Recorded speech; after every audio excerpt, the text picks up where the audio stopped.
Greg Cosell, NFL Films veteran, been at NFL Films for decades, watches a whole bunch of film. He was on the Ross Tucker podcast and started off talking about the Texans, specifically about Bobby Slowick and his influence on the offense. Bobby Slowick, the offensive coordinator. Yeah, I would think since Slowick came from the 49ers, you're going to see a lot of those principles and concepts. I think they want their run game to be a factor. I think that's one reason they signed Devin Singletary, because he's not going to be the starter. Obviously, Damian Pierce will be, and Pierce has the skill set to be a feature back in this league. But I think they want to run the ball. They want to have more than one back, just like the Niners have always had more than one back, just like Mike McDaniel last year in Miami had more than one back. I think that they want that to be the starting point, and they'll want the play action pass game off of that to be a critical piece of what they do. Yeah, and like obviously that's not a huge surprise to anybody that's watching this YouTube channel. We know that obviously that's going to be a big deal for the Texans, the run game. The one thing I thought about is Cassell was talking about the running backs. Like obviously you're going to have multiple running backs, but the fullback is the big deal. And I just wanted to check the double check the depth chart double check to Troy Harrison is still there, and Andrew Beck is who they signed from Denver. They've got two fullbacks on the roster right now. Hairston, who's got the blessed versatility, having been a college defensive player, maybe could be used in multiple roles. He didn't did he do much last year after he almost got murdered in the one game? Somebody hung him out to get murdered. It was one of the backup quarterbacks, right? Just threw a ball to him and just turn him into like that side of beef that Rocky was going after in Rocky 1. So Troy Harrison, I think he's still alive and out there. They're going to run the ball. They're going to have a fullback. They're going to hopefully be a much better offensive line this year. So Greg knows that. And a lot of this stuff is going to be reviewed for you guys. That's how smart you've all gotten in the ways of Kubshanistan. You mentioned. Oh, so I should tell you what's coming next. John. Oh, okay. Here he is talking about John Mechie. A number of receivers. One player who I think he got hurt, unfortunately, and he's going to miss some time in the OTAs, and he missed all of last season. I'm very anxious to see John Mechie, because John Mechie, I really liked him coming out of Alabama, and I think he can be a really good NFL receiver, but he's an unknown right now after missing a season, and I think he got injured in OTAs. Yes, he did get injured in OTAs, a hamstring of some sort. And you know my policy on Mechie. I'm trying to think about the cancer and the recovery from that first and foremost. I'm not going to lie to you, though. I do get excited when I think about the prospect of it. Plus, because I've been watching that Henry Toa documentary, I'm drinking the Kool-Aid on these kids from Alabama, man. They're tough. They're cut from a different cloth. Toa makes this sign to show how tight they all are there. Just wait for it. It's very dramatic. So Mechie, who grew up, I don't know if all of you had heard this story. Like it sounded like it was fake at first, but it actually came from him. He's lived in multiple different countries, I believe 3 different continents, but he lived in Ghana when he was younger. And he says he got fast because he had to run from wild dogs in Ghana. And I think he probably would have been fast regardless, but running from wild dogs in Ghana is a pretty badass memory to have as a child. He moved from Canada to the U.S. when he was in high school, I believe on his own, just so he could play a better brand of football. So like the kid wants it, the kid's motivated, and he kind of is cut from the same cloth of a lot of these other guys, whether they're from Alabama or not, that the Texans have drafted in these last couple of years. I saw somebody mention Tank Dell and love he's getting. Greg Cosell loves him some Tank Dell as well. They clearly tried to upgrade their receiver position. Tank Dell is an explosive athlete. He's small, but really explosive and sudden. I really like Xavier Hutchinson. He was only a 6th-round pick, which doesn't guarantee that he makes the team. But I really liked his tape at Iowa State. Yeah, the Xavier Hutchinson is one that I keep reminding myself he's a 6th-round pick because it's fun to watch his highlights, and it's fun to think about the Iowa State dynamic that Brock Purdy went to Iowa State. They run very a very similar system to what the Texans are going to be running, or a lot of Kubiak Shanahan principles. And that helped Brock Purdy out really well, obviously. And then Xavier Hutchinson in the same mold as another couple guys the Texans have drafted in the last couple years. Seems like maybe a little bit of a late bloomer. Or, like in the case of Dameon Pierce was a guy that just was underutilized in college. And it's funny because for a running back, these are the two paradoxes of scouting college players right now. It should be a good thing when a running back is underutilized, because there's not as much tread on off his tires, but you also don't have as much film on him. And then with quarterbacks, it's almost a bad thing if you go to a really good college, as we've seen with CJ Stroud. That it's just you've been throwing too many touchdowns to too many good wide receivers. When are you ever going to have a chance to throw to good wide receivers in the NFL? I don't know. So we know the lesson. Don't send your 5-star quarterback son to an awesome college, because it'll get bucked you down to number 2 overall. Damn near impoverished at that point. This was interesting. The actual question, according to Greg Cosell, is not the offense. It's something else. I think this offense could be pretty good. Obviously, it all depends on Stroud. We've talked about him. We don't need to go into all that detail. The big question here is their defense. They don't really have a lot of big-time players on the defensive side of the ball. They need Derek Stingley to be able to play, 17 games. He's a really good corner with great traits. Okay. Oh, shit, I did it again. Excuse my language. Pierce will be. And see what happens here? This is why I have to edit these afterwards. Because I have 4 sips of beer and all of a sudden I lose all motor control. He's an unknown right now after missing a season. And I think he got injured in OTAs. I think this offense could be pretty good. Obviously, It all depends on Stroud. The part that he said, I think this offense could be pretty good. I feel like that's a flyby compliment. I don't really see a lot of other people out there saying I think this offense could be good, and then just say, but let's move on to the defensive side of the ball. We've talked about him. We don't need to go into all that detail. The big question here is their defense. They don't really have a lot of big-time players on the defensive side of the ball. They need Derek Stingley to be able to play, 17 games. He's a really good corner with great traits. Okay, did you hear that? Jimmy Ward was a really good corner with really good traits.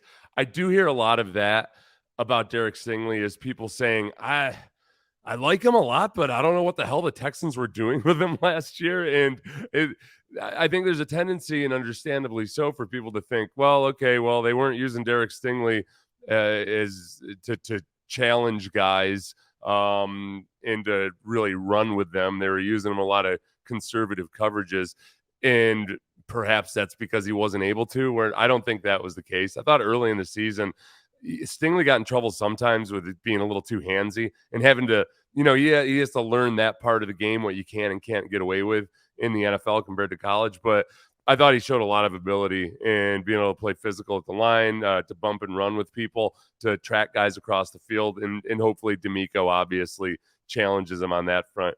As far as what one of you had said, oh yeah, Dylan Horton was the other guy I was thinking about in terms of a late bloomer. So Xavier Hutchinson and Dylan Horton, a couple late bloomers. Henry To'oTo'o, I don't know. I wouldn't call him a late bloomer. I didn't know that's not what you're doing, J-Rock, but late round pick that when we watch some of him a little bit later, I do get excited about him and Christian Harris potentially playing next to each other. Christian Covington, my God, it's a blast from the past. Really, really good signing for them. Obviously knows. Okay, so he's talking about the Jimmy Ward signing being a really good signing. The defense inside and out coming from the Niners with D'Amico Ryans. Obviously, they expect Will Anderson to be a factor. Yeah. Jimmy Ward, I think, is another one that's being under-discussed. I think that Jimmy Ward and Dalton Schultz signings are ones that didn't quite fit people's narrative or mold for what they think of the Texans. So they kind of discount those guys. And it's really weird because I think like some people, including, I think I told you guys this morning. No, I said it on the radio this morning. Like Pro Football Focus had Dalton Schultz ranked as, one of the top free agents and should have gotten a contract for 3 years, 45 million or what have you. But as soon as he signs for the Texans for 1 year, he's not that good. And also the Texans should be criticized because they didn't sign anybody to 3-year deals. So I don't get it. I thought he was a good football player, and it would be good to get him at even less guaranteed money on just a 1-year deal. But somehow, no. If they'd signed him over 3 years, $45 million, it would have been the coup of the century. I don't get it. I'm just a simple red hoodie wearing dude. Next up, Greg discusses this. This is where the Christian Harris part comes in. This is where I'm getting excited about Christian Harris. The player I think who becomes really important in this defense because of the way the Niners played, and I'm not suggesting he's Fred Warner because he's not, but I think Christian Harris at linebacker becomes a really important player in the context of this defense. Yeah, and he does. If you think about, it's funny. San Francisco has had a couple iterations now going back to Vic Fangio, where their middle linebackers were the key to the defense in a lot of ways. And it's kind of old school thinking, and people forever always want to say, well, linebackers don't matter as much as they used to. But if you go back to when Fangio was there, he had two kind of freakish linebackers, and Pat Willis and the other dude, you know what I'm talking about, that really made it a lot easier for the secondary and made it a lot easier for the defensive line because they could cover so much ground. They occupied a huge bubble in the middle of the field because they could cover, they could play the run, they could do a lot of things. And likewise with Fred Warner there in San Francisco, now they have that. Christian Harris has the athletic ability to be able to do that. He showed flashes of it. He just has to tie it all together. And last year, I think when he first got in there, remember, he didn't have training camp at all. He looked a little bit like a newborn deer, just a little bit awkward and kind of awkwardly running across a meadow and every now and then running into something. And he got better as the year went on, but he would just do it in flashes. There were times where he didn't fit in the run game the way he was supposed to sometimes. And then there were other times where he did it incredibly well. So I'm open to Miko for this year, at least being actively involved in the defense. I mean, it gets tricky with a head coach being too involved in the defense or offense. We've seen that before with these guys. One other key to the defense, a guy that kind of got neglected this year because he was injured, but Greg freakishly somehow knows about all 1,500 dudes plus all the rookies and all the draft picks every single year. He's like Rain Man. Jonathan Grenard was hurt this year, but he had shown flashes of being able to play both outside and inside. And, the 49ers had that guy in each of the last 2 years. 2 years ago was Arden Key. This past year was Charles Omenihu. I don't know where they're going to pick up a guy like Omenihu. They don't fall to you in the 4th round or whenever we got Omenihu originally. Was Omenihu a 4th or a 5th rounder? But then he was one of the ones that for whatever reason, he was a Mulligetta client. For the people that had conspiracy theories or just suspicions that the Texans wouldn't take CJ Stroud because he was a Mulligetta client, I get it. It makes sense in a lot of ways. But anyway, Omenihu wasn't happy here. He got traded away, and he played really well for the 49ers in doing that, being a guy who was inside or outside. And this is where the Grenard tie-in comes, as I recall. But I think there'll be many of the same principles for sure, because we know with the Eagles offense that Hurts is son of a bitch. Excuse my language again. So Grenard is who he's talking about. I want to get to the Eagles thing here. Yeah, Reeder was a 5th rounder. Omenihu, 5th rounder. Reeder's come up a lot today. We were talking about players, Houston athletes in general from any sport that you would welcome back with open arms. And DJ Reeder actually got a lot of votes. I wasn't expecting that. DJ Reeder did a really good job of making a name for himself as a nose tackle. And I think he was underappreciated to a certain degree. He got a lot of love when he was here. I mean, we tried to heap praise on him. But I think the fact that he went to Cincinnati as the Texans were falling from grace, in Cincinnati for the first time in their modern football lives, splurged in free agency on 3 defensive players, actually, DJ Reader and another couple guys. And that was part of kind of turning them around. They draft Joe Burrow the next year, and then they're off to the races. And if it weren't for a snowy field in the playoffs, I think probably would have beat the Bills. But I don't know if DJ Reader's coming back. Maybe he will, but it's just a dream for now. This is the one relevant thing, or one interesting thing I saw about the AFC South. Greg Cosell said a bunch of interesting things, and I've got the link to the Ross Tucker podcast in the description. You can watch this. Ross is a friend of mine, awesome dude, and does a lot of really, really good content. But he also has Greg Cosell on once a week. That's one of the good things he does. So this was Greg Cosell talking about Shane Steichen as the head coach in Indianapolis, coming from Philadelphia, where he did a lot of really cool things with Jalen Hurts, an athletic quarterback, much like Anthony Richardson is now. Here's him talking about what he thinks the Colts will do in regards to running an Eagles offense. Charles Omenihu. But I think there'll be many of the same principles for sure, because we know with the Eagles offense that Hurts' running ability when he's in the gun, which is probably 98% of the snaps, dictates how defenses have to line up and play. And that really creates opportunities not only in the run game, but in the pass game. Yeah, so we know that Anthony Richardson might be a real son of a bitch, and much like Vince Young was in his rookie year, even as a rookie who wasn't a developed or accomplished passer yet, Vince Young took it to us and several other teams, garnering Rookie of the Year honors. So when it comes to a rookie who doesn't have any film on him yet, and I mean, Anthony Richardson might very well develop into a really good passer, but he's raw right now. That's what you worry about. Shane Steichen knows what the hell he's doing with guys like that. Now, I do think Jalen Hurts he just had an established maturity and leadership quality to him, and he'd gone through some stuff, between starting in Alabama, getting benched in a national championship game, picking himself up off the turf and transferring to Oklahoma. Like, he's seen some stuff. He's the opposite of Anthony Richardson by modern football standards, because Anthony Richardson hasn't seen much at all in terms of experience. So he's got more seasoning, I think, to go through. So as far as Greg Cosell, what did we already know? That Greg confirmed. They're probably going to run a lot of San Francisco principles. It'd be really, really stupid if they hired Bobby Slowick, and it turns out that Bobby Slowick wanted to unleash the Bobby Slowick offense on the world. Bobby Slowick himself has seen a lot of stuff too. I mean, when he was at Pro Football Focus, one of the really intriguing things about that was he was in a position where he was basically reviewing film from every team in the league.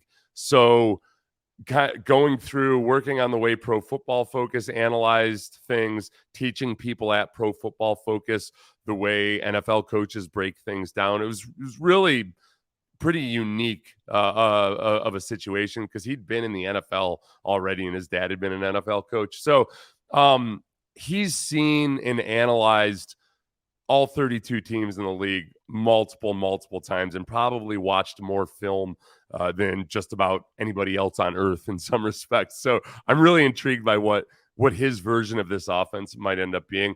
Tank Dell, Tank Dell, it might be, I feel like he's going to be the guy who's so much discussed as underrated or a dark horse that he actually becomes perhaps maybe a little bit overrated, and our expectations become too much. I'm trying to think of him as like, hey, he's a rookie. He's going to show some flashes. Every time we see a flash, that's something you can build on. But I don't want to put the pressure on the kid to come in and at 165 pounds be putting up 110 catches right away. I won't complain about it if he does, but I don't want to put that pressure on him. Finding guys that can rush on the interior as well as defensive ends.